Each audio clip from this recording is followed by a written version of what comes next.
friends, this is Garima Jain and welcome to the concept building classes.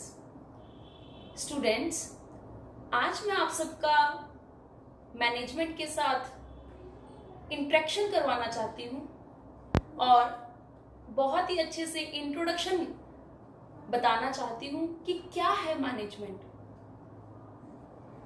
ये जो class है 12th, 11th, college, BBA, BCom, NTA net, PhD entrance सभी के लिए useful है,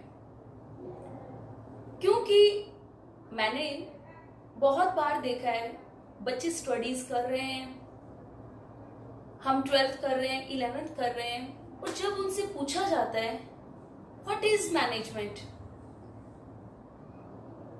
then they said ma'am management का मतलब manage करना, बस।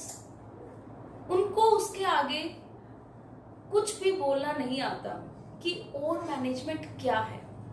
तो स्टूडेंट्स, आज मैं आप सबको बताना चाहूंगी कि मैनेजमेंट क्या है, क्योंकि मैनेजमेंट का सिर्फ मतलब इतना ही नहीं है मैनेज करना, इसके साथ साथ मैनेजमेंट बहुत बड़ा एक वाइड कॉन्सेप्ट है।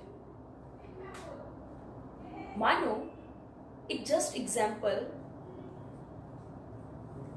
मैंने बहुत से कॉलेजेस में स्टूडेंट्स को पढ़ाया है।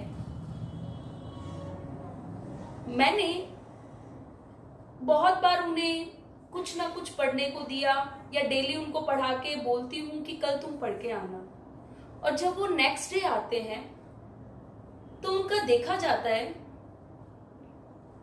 कि स्टूडेंट्स बोलते हैं कि मैम हम नहीं पढ़ के आए। तब मैं पूछती हूँ क्यों, ऐसा क्यों है कि तुम वो चीज क्यों नहीं पढ़ के आए। तो स्टूडेंट्स बोलते हैं कि मैम कॉलेज में आए, देन उसके बाद घर पे जाके खाना खाया, फिर हम सोए, ठीक है, देन हम हमारे फ्रेंड्स के साथ खेलने चले गए, मस्ती करने चले गए, देन मैम हम फोन भी चला लेते हैं, और फिर स्टडी टाइम है तो अकाउंट्स वाले सर ने मैम कुछ क्वेश्चंस दिए थे तो वो किए, तो मैम मैनेजमेंट का करना भूल गए।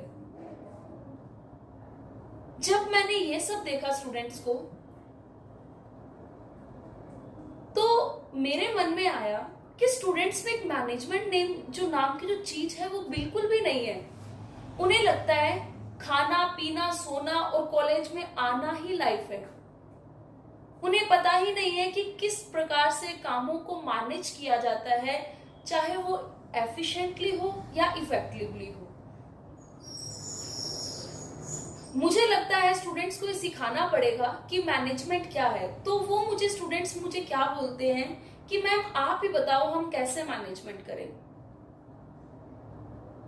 तो जब उनके मन में ये क्वेश्चन आया तो उन्हें लगता है कि मैनेजमेंट तो बहुत ही सिंपलर थिंग है। तो मैं आप सबको ये बताना चाहती हूँ कि मैनेजमेंट इतना इजी नहीं है। तुम लोग कंपनीज में देखते हो, अपनी मदर को देखते हो, हम जैसे टीचर्स को देखते हो कि हम आप सबको पढ़ा भी रहे हैं, हम ऑनलाइन क्लासेस भी दे रहे हैं, हम हमारे फैमिली को भी मैनेज कर रहे हैं। ये क्या है? ये मैनेजरियल स्किल्स है जो हमने हमारी लाइफ में सीखी है, तो ये आप लोगों को भी सीखनी है।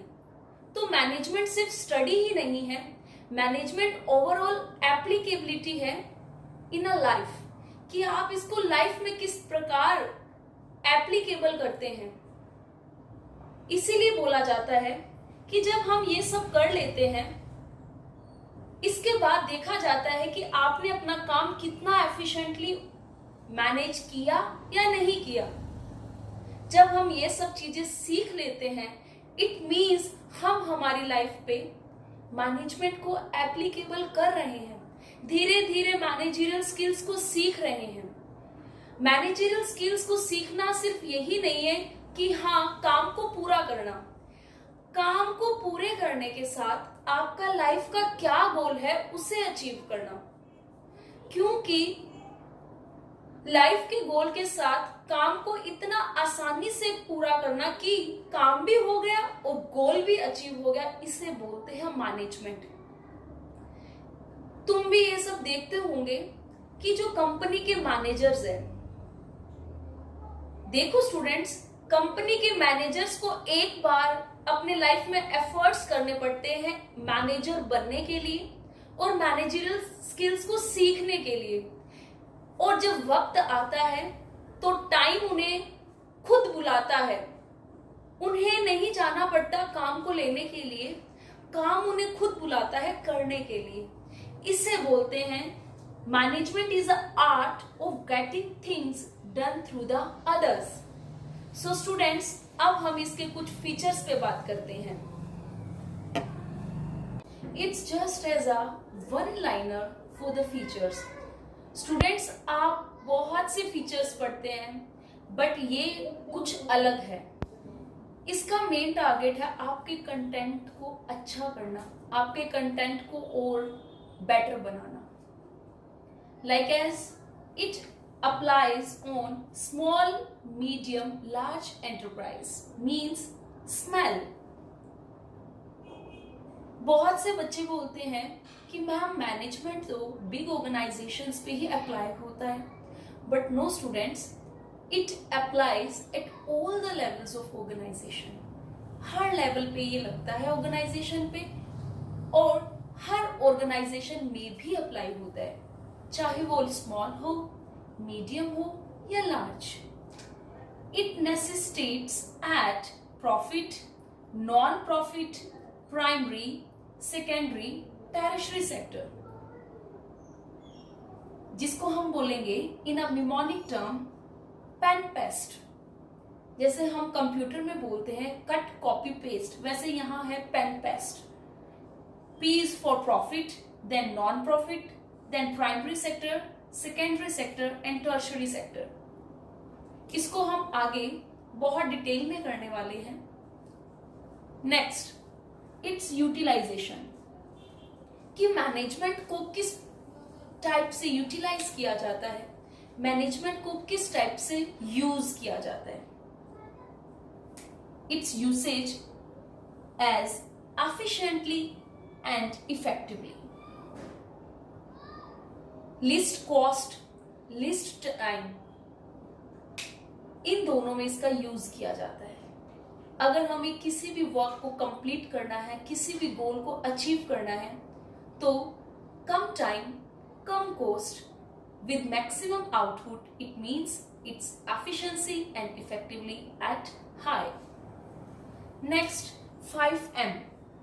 5M, the 1M is man, material, third is money, fourth is machine, and last is method.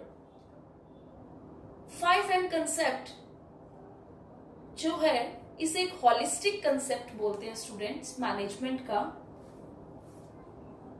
जिसमें अगर एक मैनेजमेंट में ये पांचों चीजें हैं, अगर एक ऑर्गेनाइजेशन में ये पांचों एम है, इट मींस वो अपने आप में कंप्लीट है, टोटल है। फाइन स्टूडेंट्स, नेक्स्ट 3R, जिसे हम बोलते हैं 3 resources. The first resources is physical resource, and the second one is human resource, and the third is technical resource.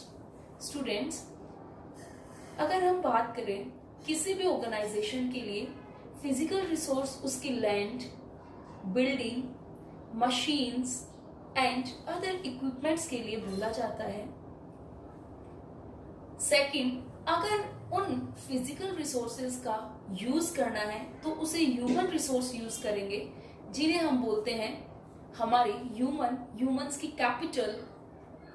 Human are the assets of the organisation. उनकी capability, skills, उनकी abilities, competency, ये सारा किस में आता है? Human resource में आता है। Next is technical resource. Technical is related to technology, that is computer, online, ये जितना भी जिसे हम बोलते हैं आज के टाइम पे कैपिटल इंटेंसिव टेक्निक्स, ये सब किस में आता है? ये सब हमारा टेक्निकल रिसोर्स में आता है, जिसे हम बोलते हैं निमोनिक टर्म में PHT। तो स्टूडेंट्स, ये आपका था पूरा कंसेप्ट बिल्डिंग क्लास का प्रॉपर तरीके से मैनेजमेंट का इंट्रोडक्शन। अगर आप इसी टाइप से डायग्रामेटिकली इसे लर्न कर लेते हैं तो आपके एग्जाम्स में ये बहुत हेल्पफुल रहेगा, चाहे वो 11th हो या 12th हो या कॉलेज क्लास हो, क्योंकि ये कंसेप्ट आपको मार्क्स गेन करने में हेल्प करेगा। मैंने देखा है 12th क्लास के स्टूडेंट्स प्रॉपर तरीके से डायग्रामेटिकली चीजों को रिप्रेजेंट नहीं करते हैं। वो ये बोलते हैं कि किस प्रकार से मैम रिप्रेजेंट करें। तो students, this is the way to represent diagrammatically the management concepts. तो आप इन कंसेप्ट्स को याद करें और इस टाइप से रिप्रेजेंट करें एंड बताएं कि आपको ये वीडियो कैसी लगी, और आप जो भी आगे करना चाहते हैं प्लीज कमेंट करें ताकि मैं नेक्स्ट में वीडियो बनाऊं तो अकॉर्डिंग टू यू बनाऊं। Okay, thank you so much students. Please like and subscribe the channel. आगे आपको बहुत कुछ देखने को मिलेगा, कुछ इंटरेस्टिंग होगा। Okay students, be safe.